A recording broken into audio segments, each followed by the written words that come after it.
This day in Philly sports history is proud to be a part of the Clashing Conferences Sports Fan Network, where passionate fans make powerful content. Check out theclashingconferences.com and join the squad today.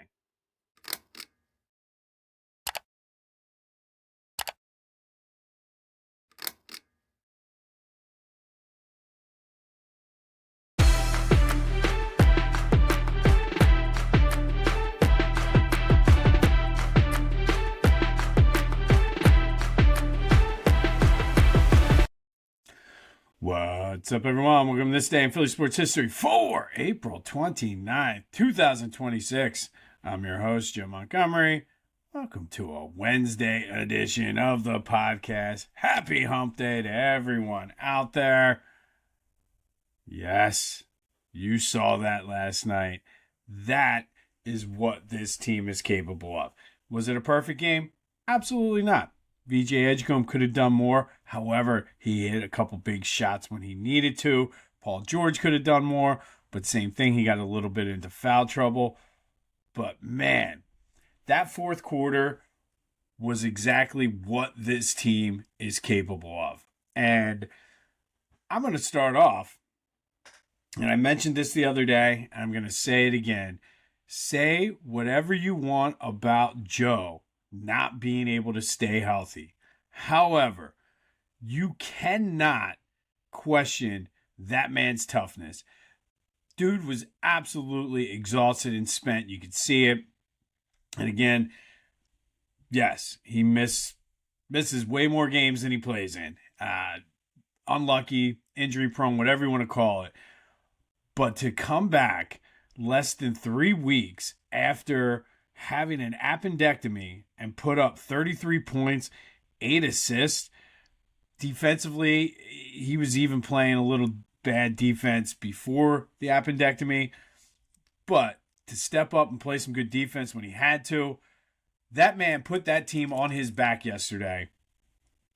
Missing his appendix, still probably tender from the surgery, and put up 33 points. There's no denying that one of the best players in the NBA, when healthy. Obviously, you have to put that caveat in there. But the toughness, like, come on. Less than 3 weeks after an appendectomy to come out and put on that performance, man, that team was absolutely dominant in the fourth quarter. Quentin Grimes, how about the defense on the one possession where he was all up in Jaylen Brown's face, pushed him all the way into the backcourt, forced a bad shot. That's how you beat the Celtics. Yes, it's easier said than done, but that's how you beat them. Joe had a couple where they were guarded. They made whatever adjustment Nick Nurse made at halftime, it worked. And 113-97, Sixers win. They're staying alive. They're coming home. And look, they might lose tomorrow night. They might. However, they won this series. They got it to 6 games. That's essentially what we wanted. We extended it a little bit. We're going to see at least one more basketball game. We'd love to go up to Boston to see Game 7 because that crowd is going to be on fire tomorrow night. And, man, I can't get over the adjustment they made at halftime. I thought they were on their way to another 30-point loss. But Joe mentioned it in his post-game interview. Whatever adjustments they made, it worked. He stopped shooting and hanging at the three-point line and used his body to his advantage. When he's posting up, nobody can stop him. I would love to see him do that more. But he said, I didn't want to go home. So the Sixers remain alive. Tyrese had 25 and 10. Was all over the place on the rebound. But you know how I feel. I'm all in. And at this point, you're playing on house money. Go out there, play the same style, same way you played yesterday. And let's see if we can get this thing back to Boston for Game 7. Once you get to Game 7, all bets are off. Nick Nurse probably saved his job after yesterday's win. So, and I know, Lucy's going to take that football from me, but that's okay. Let me live it today. Let me live it. But good win by the Sixers. Dominant performance. Play the song. Play it. All right. The other big news yesterday, Phillies no longer have Rob Thompson as their manager. Topper is out. Don Mattingly will be the interim manager for the rest of this season. Anxious to see how this one goes because he's been asked about it a lot of times. Mattingly has no intentions of wanting to be a manager, says he doesn't have the energy for it. Interesting, Dave Dombrowski press conference yesterday basically got turned away and turned down by Alex Cora. And that sort of put the wheels in motion. So I don't know if he wanted Cora and kind of made up his mind. He said it was sort of a combination. Everybody had input, the whole department. But it seems as though he wanted Alex Cora, made up his mind, and then when Mattingly said he'll do it, he'll do it. We'll see. Now, the issue I have with this is it's the exact entire staff. So is the message going to be any different? That's, I guess, my thing. I was talking with my father-in-law at Ella's softball game last night, and he's like, well, it's hard to replace the whole staff. It is, but when you're 9-19 with a team with $300 million payroll, you got to do something. And I don't know. I think Topper was the sacrificial lamb here. It is what it is. But I don't see how the message is going to be any different. And if Mattingly has a different message, why wasn't he telling that to Rob Thompson this entire season? And if he was, and Rob Thompson wasn't listening, okay, then maybe he made the right decision. But I also want to give kudos to the Phillies media, who they peppered and asked some very good questions of Dombrowski yesterday. Asked him about if he regretted the construction of this lineup. Of course, he was like, no. But what's he going to say? At the same time, you're trying to fix this thing right now. What's he going to say? This team sucks? So, but they had to ask the question, and kudos for them. And I'm not sure who asked this one, but shout out to whoever asked him, are you fit? Are you the guy to oversee this job right now? And you could see he was a little annoyed. Said, I'm not going to answer this. I'll let you guys answer that. But, I mean, it was a legitimate question because this is your team, Dave Dombrowski. So, we'll see what happens. They come out, a little bit of spark, the whole dead cat bounce thing last night. Every starter got on base. They beat the Giants 7-0. Jesus Luzardo was who we expected him to be. 7 innings pitched, 2 hits, 8 strikeouts. The bullpen was solid. Trey Turner had 4 hits. Let's see if they can keep it rolling today with Christopher Sanchez. But Rob Thompson out. And the Phillies got a little bit of a boost there in their first game under Don Mattingly. Again, I'm not jumping up and down doing backflips because everybody else is the same. Like, if you'd have brought Alex Cora in and he would have replaced the entire staff, we would have seen maybe a different message. Still, if Dombrowski keeps his job, I would not be the least bit surprised if Alex Cora was the manager next year. And he was asked about that, and he was like, oh, you can't tell. It's too early to predict, blah, blah, blah, blah, blah. Didn't say no. I guess the question was, does this mean Alex Cora will be the manager? And he was like, well, you never know. He was whatever. And truthfully, the question is Dave Dombrowski going to be the president of this team next year? But, hey, they got the win. Last time something like this happened, when Joe Girardi was replaced by Rob Thompson, Phillies went to the World Series. Not saying that's going to happen here, but the blueprint is there. And these guys know what they need to do. It's just a matter now of doing it. But again, I know everybody said as soon as they hired Mattingly as the bench coach, oh, he's going to replace Topper. And look, here we are. He is. But the problem I have, like I said, is he's not in 100% into it. He said earlier in the year, I don't have the energy. So we'll see. But Rob Thompson, highest winning percentage among Phillies managers, minus like a couple guys who coached or managed less than 100 games. So shout out to him. I think this move probably is a couple years too late. I'm still a little concerned that Kevin Long is still the hitting coach, but maybe Don Mattingly will be more hands-on. But again, he's been here the whole time. It's not like you're bringing in somebody from outside the organization. So we'll see if the messaging is different and they can keep this up. But Phillies Giants tonight, Christopher Sanchez on the mound. And of course, for the first time in a few weeks, the Flyers are buried at the start of this podcast. Game 6 tonight at Xfinity Mobile Arena. And again, just like the Sixers want to win this and get it to Game 7 so you can see anything can happen in a Game 7, Flyers can't let this go to Game 7 and go back to Pittsburgh. So I know a lot of the old cliches is a must-win or can't lose. This is a must-win. Certainly, you can't lose this either, but this is a must-win. This isn't like, well, we'll do it. You don't want to go to Pittsburgh for Game 7. Just like Boston, as much as they are the better team than the Sixers, they don't want to go to Game 7 for a game against the Sixers when anything can happen. You have one off game. So Flyers, get it done tonight. Let's go. Listen, you know how they say bad things and good things happen in threes?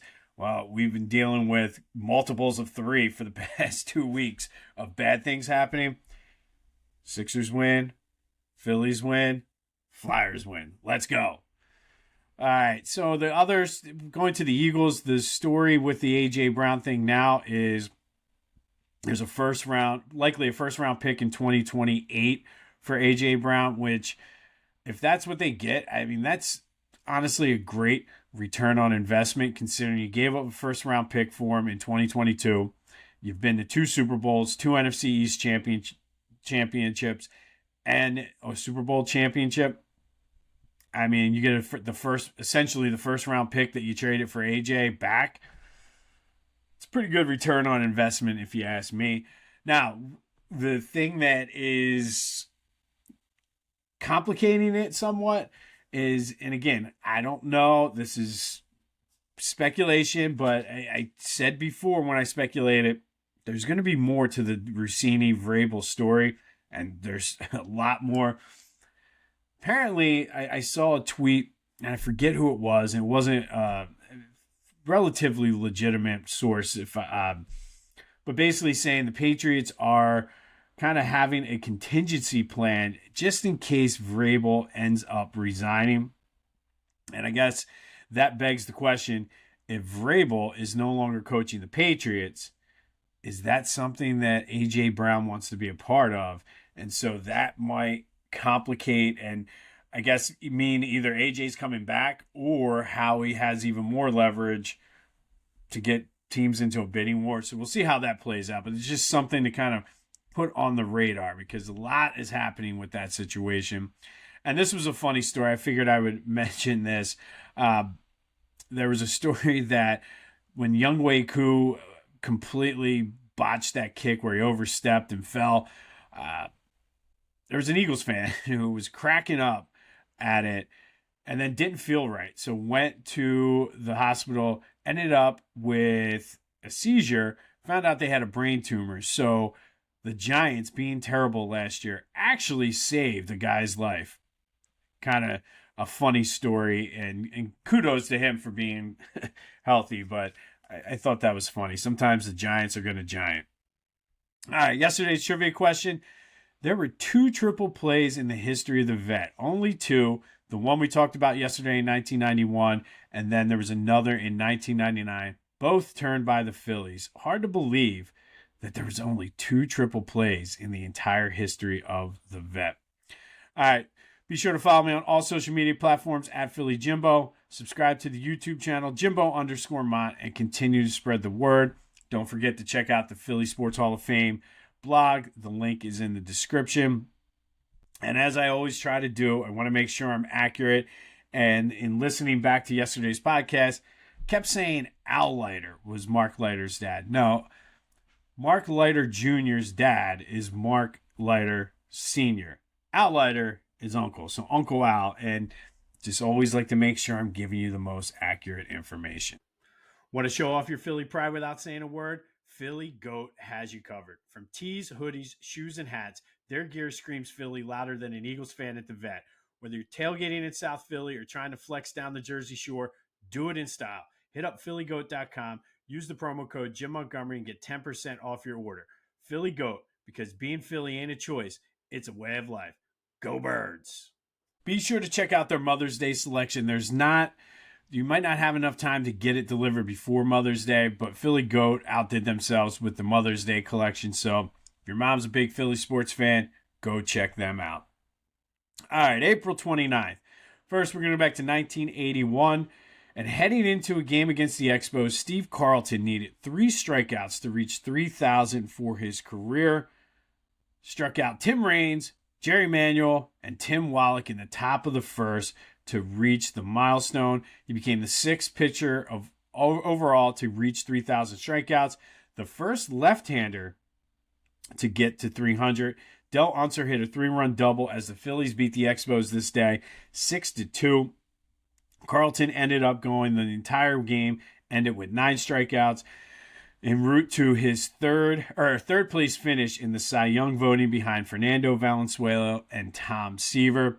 But Steve Carlton reaches the 3,000 strikeout milestone on this day in 1981. And that leads us to today's trivia question. Since I haven't been able to post clips because of my work schedule, I'm still trying to figure out the timing. I'm exhausted. Kids' sports are nonstop. So give you a little bit longer of a trivia question today. Since Steve Carlton got to 3,000 strikeouts in 1981, 14 other pitchers have joined him on the list. Name as many as you can. So since 1981, how many pitchers have achieved 3,000 strikeouts? Now, some of these guys started their career before 1981, but Steve Carlton was the 6th player. Who are the next 14 to reach 3,000 strikeouts? All right, let's try to bring the Flyers some luck tonight. Go back to 1989. It was Game 7 of the Patrick Division Finals versus those Penguins. Flyers found out moments before the game that starting goalie Ron Hextall was a last-minute scratch due to injury. Enter backup and future Penguin Ken Reggett. 4 different Flyers scored in this game. Mark Howe had 2 assists, but the story was Ken Reggett, the old backup goalie philosophy and mindset. He saved 39 of the 40 shots he faced as the Flyers win Game 7, 4-1. They were down 3-2 in this series and battled back, winning the last 2 games. They would end up losing to the Canadiens 4-2 in the Wales Conference Final, but a nice, unexpected, deep run for the Flyers, who were essentially 500 during the regular season. But what a ride it was. Ken Reggett, the star of the game, the backup goalie, finding out he's going to play at the last minute, coming in and saving 39 of 40 shots. Fast forward to 1993, and there's certain teams that just will always hold a special spot in all of our hearts. And the 93 Phillies were one of those teams, and there were so many big moments.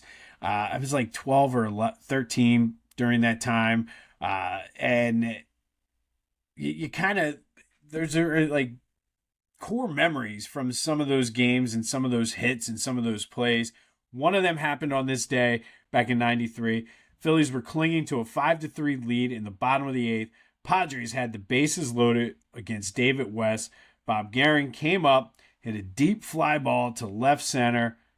You probably remember this or at least have seen it. Milt Thompson jumps up, robs him of a home run over the wall that would have given the Padres the lead. That team was special, man. Mitch came in and saved it. Phillies win it 5-3. Lenny led off with a home run, but Milt Thompson jumping over the fence, robbing the home run in that 93 team. And it's kind of like when you knew that team was special and going to do something. But that happened on this day in 1993. Phillies beat the Padres out in San Diego 5-3. More Phillies. On this day in 2011, Ryan Howard had 2 homers and 6 RBI. The RBI gave him 27 for the month, which set a team record. Placido Polanco had 2 hits to go for his 38th and 39th hit of the season, breaking Chase Utley's record for the month of April he set in 2008 as the Phillies rolled to a 10-3 win over the Mets. Vance Worley went 6 solid innings, striking out 5 to get the win. But Ryan Howard setting the Phillies RBI record for the month of April. Placido Polanco setting the hit record for the month of April. And they beat the Mutts to boot. All right, fast forward to 2017. It was the last and final day 3 of the NFL draft in 2007 that happened in Philly. If you remember, they set the stage up on the Art Museum steps. Throughout the weekend, 250,000 plus fans came out, which has since been broken, but set a Philly draft record. First time the draft was in Philly since 1961. Eagles selected Derek Barnett in the first round. Really the only pick that panned out at all. Paid off later that season in the Super Bowl when he recovered the strip sack by Brandon Graham. Myles Garrett went number 1 overall. But this draft was stacked, specifically in the first 4 rounds. Christian McCaffrey was in this draft, Patrick Mahomes, Deshaun Watson, Temple's Hassan Reddick, TJ Watt, Alvin Kamara, Cooper Kupp, Chris Godwin, Trey Hendrickson, George Kittle, Jake Elliott. Jake Elliott was actually drafted by the Bengals in this draft before getting cut and then picked up by the Eagles. But we know the NFL can't have the Super Bowl in Philly, or the draft in Philly every year, because Eagles won their first Super Bowl the year the draft was in Philly. But on this day, the NFL draft concluded, first time in Philly since 1961. Then 2019, Sixers bounced back after losing Game 1 by 13 to beat the Raptors 94-89 in Game 2 of their second round series up in Toronto. Jimmy Butler, 30 points, 10 rebounds, 5 assists to lead the Sixers. Joel had 12 points and 6 rebounds, but he was struggling that game. Knee tendonitis, had a respiratory infection. Again, this dude gets the most fluky, random injuries. If it was just the knee, I guess it'd be fine, but he was laboring up and down the court due to that respiratory infection. But the Sixers go back to Philly, tied at 1 after beating the Raptors 94-89. This series, as we all know, would go 7 games. All right, What If Wednesday, brought to you by Lotwin. Get your 3D custom hype chains from Lotwin. Go to Lotwin.com, use the promo code TCCPOD to take 10% off your order. It's kids' sports time. These things are awesome. So go to Lotwin and check it out. All right. So if you are of my generation or just a huge Flyers fan in general, you probably remember the 99-2000 season. It was marred by injuries to Eric Lindros. It's when Keith Primo came in. But the Flyers, with the number 1 seed, made it all the way to the Eastern Conference Finals. Game 7, Eric Lindros came back. They blew the 3-1 lead and didn't go to the Cup that year. But one of the turning points early in that Game 7 against the Devils was Eric Lindros getting knocked out by Scott Stevens. He had come back for Game 6, gave a huge boost to the team. What if Lindros did not get knocked out by Scott Stevens? Flyers were down 1-0 at the time, but you have to think the way they were playing, they ended up losing the game 2-1, but maybe Lindros in there opens things up a little bit, because if they got to the Stanley Cup Finals that year, they were matched up well against the Dallas Stars. I believe the Devils, I forget how many games, but the Devils beat them. You got to think the Flyers would have won the Cup that year, right? And then what's it do for Eric Lindros' legacy?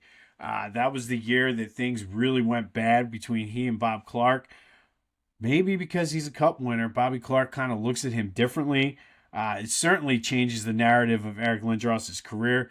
Probably changes the landscape of the NHL because at the time, the Devils were sort of one of those dead puck, dump, and chase kind of teams that like to slow things down and focus on defense. But if the Flyers would have gone to the finals, maybe it changes the whole outlook of the team, the NHL, the Eastern Conference. But Scott Stevens will forever remain a villain in Philly sports lore. But what are your thoughts on that? What if Eric Lindros didn't get that concussion against the Devils by Scott Stevens? Hit me up on the Back to the Future voice and text line, 267-495-8531. Get that. Anything else Philly sports related off your chest? Lots to talk about. So hit me up. Let's have some fun today on the voice and text line. But that was What If Wednesday, brought to you by Lotwin. Get your 3D custom head chain at lotwin.com and use the promo code TCCPOD to take 10% off of your order. All right, and then finally, you never get a second chance to make a first impression.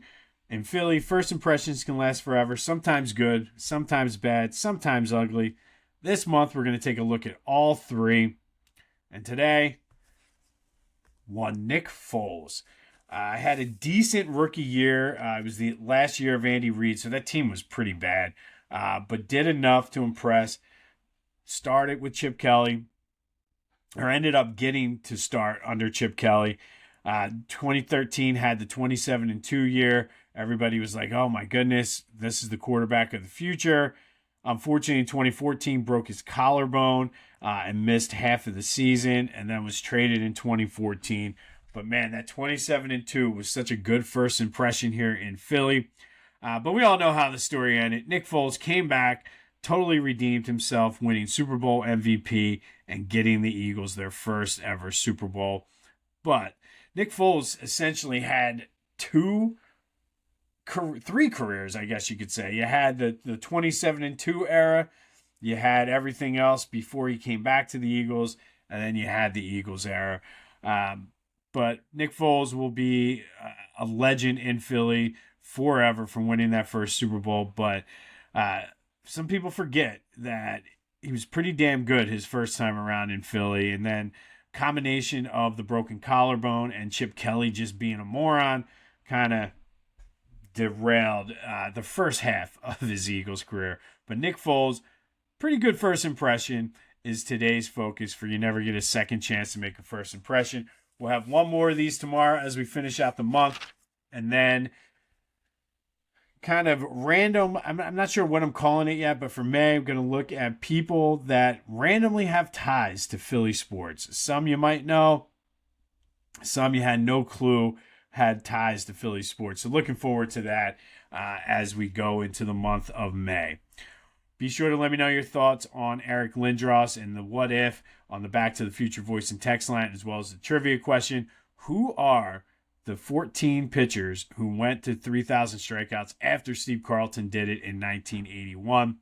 On this day in 2019, Sixers beat the Raptors to even their series up at one game apiece. 2017, it was the last day of the NFL draft in Philly. Overall, a success. Lots of big names in that draft. Eagles take Derek Barnett, who had a big role in that Super Bowl win that Nick Foles helped lead us to. 2011, Ryan Howard sets the Phillies RBI record for the month of April. Placido Polanco sets the hit record. And then in 1993, Milt Thompson with the ridiculous rob job of the grand slam against the Padres to seal the 5-3 win for the Phils. And then 1989, Ken Reggett saves the day as the Flyers beat the Penguins in Game 7 to move on. And of course, in 1981, Steve Carlton goes over 3,000 strikeouts. We'll have more on the Flyers. We'll get you ready for the big Sixers game tomorrow. Can Donnie Baseball keep it rolling for the Phillies? We'll talk all about that tomorrow. It's also Throwback Thursday, so stay tuned for that. But this has been This Day in Philly Sports History for April 29th, 2026. My name's Jim Montgomery. I am back in on the Sixers big time. Nobody can tell me anything today. Just enjoy it, people. Just enjoy it. Go have yourselves a hump day. And until next time, Go Sixers. Play the song. Play it.